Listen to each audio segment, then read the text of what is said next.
Marcus glanced at her, his expression softening slightly. "Just a guy trying to get a haircut," he said, a hint of humor in his voice. But there was a weight behind his words, a story untold. The leader of the gang seemed to realize he was losing the room. He motioned to his companions, his tone sharp. "Let's go," he muttered, trying to mask his retreat as a tactical decision. "This place isn't worth our time." The gang turned and made their way toward the door, their earlier swagger replaced by something far less confident. The leader cast one last glance at Marcus, his eyes narrowing. "This isn't over," he said, more to himself than anyone else before stepping outside. The tension in the room dissolved as quickly as it had appeared, replaced by a collective sigh of relief. The regulars began to murmur among themselves, and the barber shook his head, muttering something about kids these days. Marcus sat back down in his chair, his expression unreadable. The young woman lingered for a moment, studying him with a mix of gratitude and curiosity. "You handled that well," she said finally. "But I get the feeling this isn't the first time you've dealt with something like this." Marcus didn't respond right away.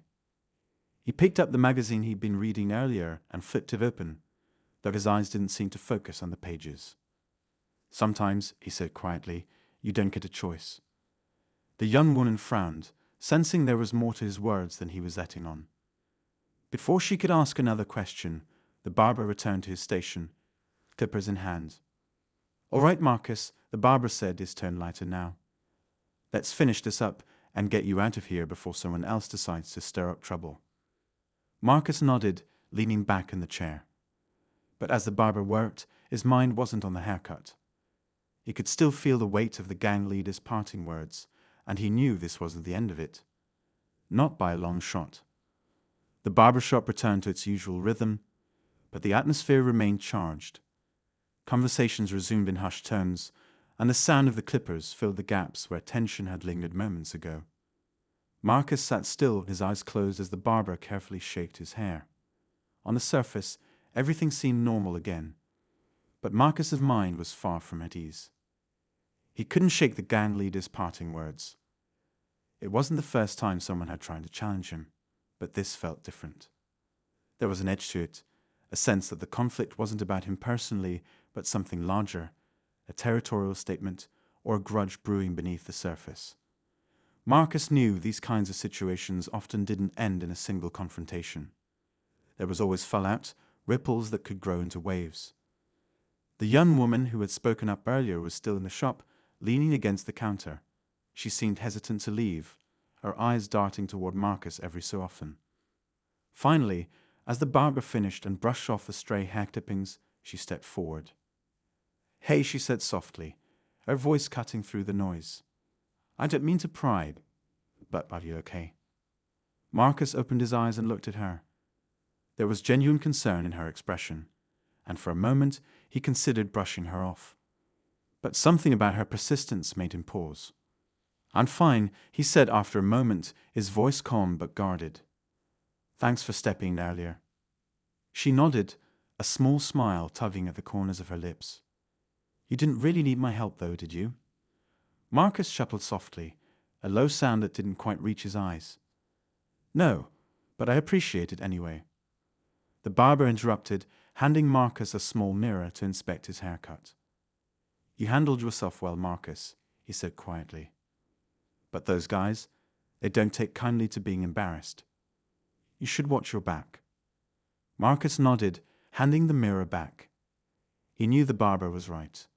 This wasn't over, and the gang would likely come looking for him again. But he also knew he couldn't live in fear. That wasn't who he was. The young woman lingered as Marcus paid and grabbed his coat. "My name's Alana," she said, extending her hand.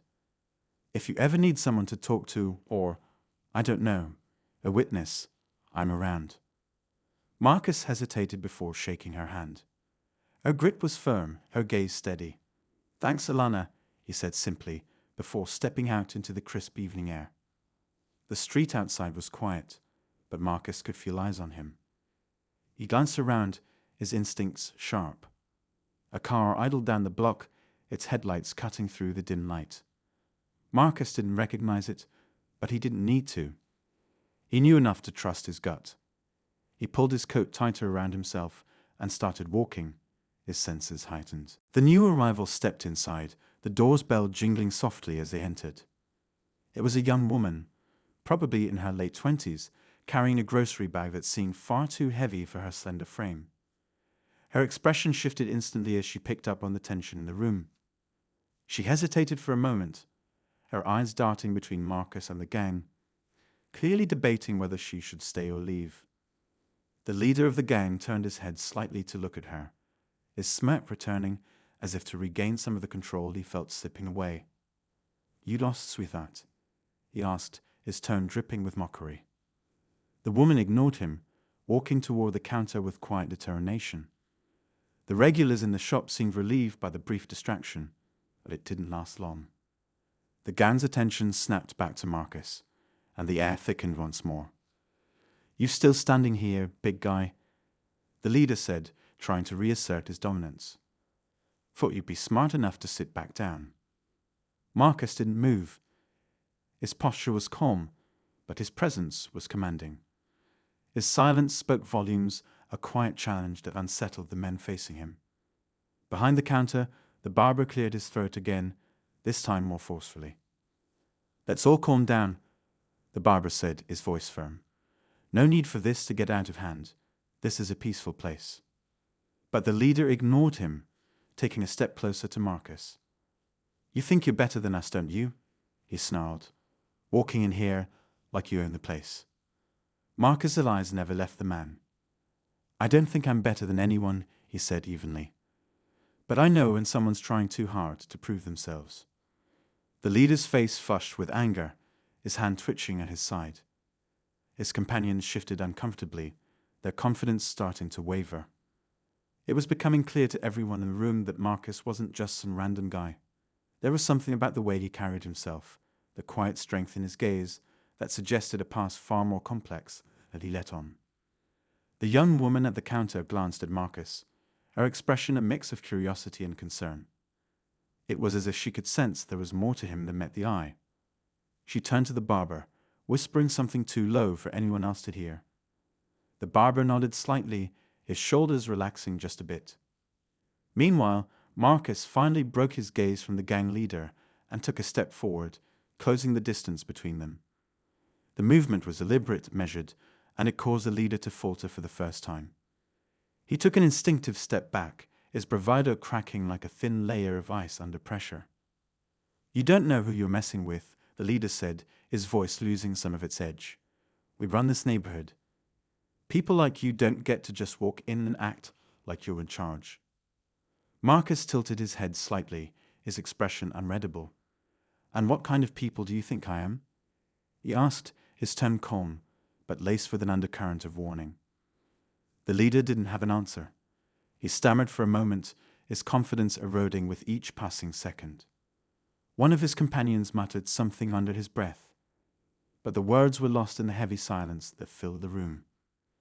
The young woman set her grocery bag on the counter and stepped forward, her voice cutting through the tension.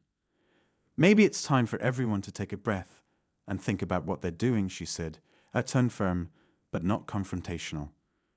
"This isn't the kind of place for fights or threats." The leader turned to her, his frustration boiling over. "Stay out of this," he snapped. "You don't know what's going on." "No, I don't," she replied, unfazed by his outburst. "But I know enough to see that you're not going to win this. Whatever you're trying to prove, it's not worth it." Her words seemed to hang in the air, a challenge of a different kind. The gang leader looked at her, then back at Marcus, who hadn't moved an inch. For a moment, it seemed like he might back down.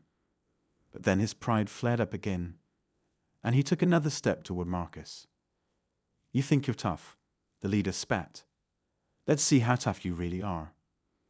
The barber moved out from behind the counter, raising his hands in a placating gesture. "All right, that's enough," he said loudly. "Take it outside if you have to, but not in here. Not in my shop." Marcus finally spoke, his voice calm but firm. "No one's taking anything outside," he said. "Not today." The leader hesitated, his bravado finally giving way to uncertainty. It was clear he was at a crossroads, torn between his need to save face and the growing realization that he might be in over his head. The young woman stepped closer to Marcus, her voice low enough that only he could hear. "Who are you?" she asked, her curiosity evident. "You don't seem like the kind of guy who just stumbles into trouble." The sound of clippers buzzed steadily in the small, bustling barbershop, accompanied by the low hum of conversation and the occasional burst of laughter. It was the kind of place that felt like a second home to its regulars, where the smell of aftershave mingled with the faint aroma of coffee brewing the corner. The walls were adorned with posters of famous athletes and faded photographs of the community's history, giving the shop an air of timeless camaraderie. Sitting in one of the old leather chairs near the back was Marcus. At first glance, Marcus was hard to miss. His broad frame and towering height made him a presence that filled the room. His dark skin gleamed under the fluorescent lights, and his sharp, focused eyes hinted at a depth of experience that went unnoticed by most. Today, though, he was relaxed, flipping through a worn magazine and chatting casually with the barber. To the regulars, Marcus was just another local, a good guy with an easy laugh who never had much to say about himself. But today wasn't a typical day at the barbershop. The glass door swung open with a loud creak, drawing everyone's attention. In stepped three men, each wearing dark hoodies and jeans, their faces twisted into smug grins. They moved with a kind of swagger that instantly shifted the room's energy. Conversations trailed off as the regulars exchanged uneasy glances. It was clear these weren't locals stopping by for a trim. The leader of the group, a wiry man with a thin scar running down his cheek, scanned the room like a hawk surveying its prey. His gaze landed on Marcus, lounging comfortably in his chair. The man smirked and elbowed one of his companions, muttering something under his breath. Whatever it was, it sent the others into quiet, snickering laughter. Marcus barely glanced up. He was used to the stares and the occasional snide comment about his size. People always made assumptions, but this felt different. He could sense the tension building, like the air before a thunderstorm. The leader sauntered over, his boots clicking against the tiled floor. Well, he drawled, loud enough for everyone to hear. "Didn't know they make chairs big enough for a guy like you." A few nervous chuckles rippled through the room, but most of the regulars stayed silent, their eyes darting between Marcus and the newcomers. The barber, an older man with a graying beard, froze mid-clip, his hand trembling slightly as he looked at Marcus. Marcus turned a page in his magazine unfazed. "Yeah, they're sturdy," he replied evenly, not bothering to look up. The leader's grin widened, clearly annoyed by Marcus's lack of reaction.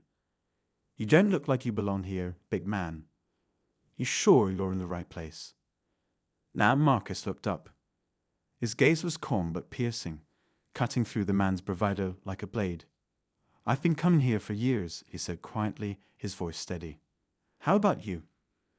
The leader didn't like that. His smile faded, replaced by a sneer. "You got a smart mouth for someone sitting in my neighborhood." One of the other men stepped forward, cracking his knuckles. "Maybe he needs a little lesson in respect," he said, his tone dripping with menace. The barber cleared his throat nervously. "Hey, let's not have any trouble here," he said, trying to defuse the situation. "We're just here to cut hair and talk, all right?" But the gang wasn't interested in peace. They were here to make a statement, to assert their dominance. And they'd chosen Marcus as their target. Marcus closed the magazine and set it on the counter beside him. He leaned back in his chair, his expression unreadable.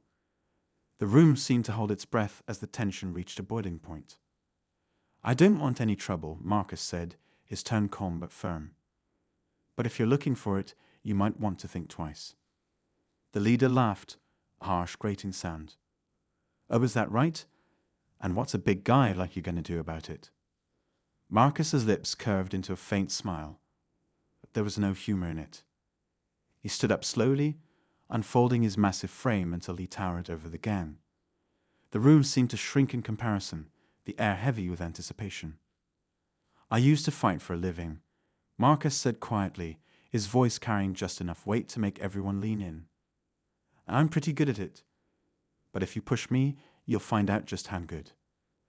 The gang exchanged uneasy glances, the cocky veneer cracking just a bit. But the leader wasn't ready to back down. Yeah? We'll see about that, he said, though his voice lacked the conviction it had earlier. As the tension reached its peak, the door creaked open again. Everyone turned to see who had entered, their collective breath held.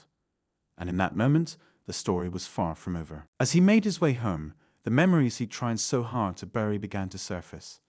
The years he'd spent in the ring, the discipline, the pain, the victories. It had all shaped him into the man he was today. But it had also left scars, both physical and emotional. He'd walked away from that life for a reason, seeking peace and anonymity in this small neighborhood. Now it seemed trouble had found him anyway. Back in the barbershop, Alana stayed behind, her thoughts racing. Something about Marcus intrigued her. He wasn't just a quiet, unassuming man trying to blend in. There was a story there, a weight he carried that she couldn't quite put her finger on. And then there was the gang. Their presence in the neighborhood had grown more noticeable in recent months, their intimidation tactics leaving residents uneasy. She wondered if today's incident was just the beginning of something bigger. As the night deepened, Marcus reached his apartment, a modest one-bedroom unit in a building that had seen better days. He locked the door behind him and stood in the quiet for a moment, letting the tension drain from his body. The familiar hum of the refrigerator and the faint sound of music from a neighbor's apartment were comforting, grounding him in the present. He walked to the small bookshelf in his living room, pulling out an old photo album. Sitting down on the worn couch, he flipped through the pages, the images telling a story of a life that felt like a different world. Pictures of him in his prime, gloves raised in victory, a younger version of himself smiling under the bright lights of the ring. But it wasn't just the wins that defined those years. There were photos of bruises, of bandaged hands, of long nights spent recovering from fights that had pushed him to his limits. One photo caught his eye. A group shot with his old trainer, a grizzled man who'd always told Marcus to keep his guard up, in and out of the ring. Marcus traced the edges of the photo with his finger, the man's words echoing in his mind. He hadn't thought about his trainer in years, but now those lessons felt more relevant than ever. As Marcus set the album aside, his phone buzzed on the coffee table. He picked it up to see an unknown number flashing on the screen. He hesitated before answering. "Hello." There was a pause, then a voice he didn't recognize. "You think you're tough, huh?" Marcus's grip on the phone tightened, his jaw clenching. He didn't respond, letting the silence hang in the air. "You embarrass us today," the voice continued, low and menacing. "That was a mistake. You don't belong here, and we're going to make sure you know it." The call ended abruptly, leaving Marcus staring at the phone in his hand. He set it down slowly, his mind racing. They were watching him, tracking his movements, waiting for the right moment to strike. It wasn't just a random act of intimidation anymore. It was personal. Marcus leaned back on the couch, exhaling deeply. He'd faced worse threats in the past, but this wasn't just about him. It was about the neighborhood, the people who called this place home. He couldn't let the gang take control, not without a fight. As the night stretched on, Marcus began to formulate a plan. He wasn't sure what the gang's next move would be, but he knew one thing for certain. He wouldn't be caught off guard. He'd been a fighter his whole life, and now, it seemed, he'd have to step back into the ring. Only this time, the stakes were higher, and the battle was just beginning.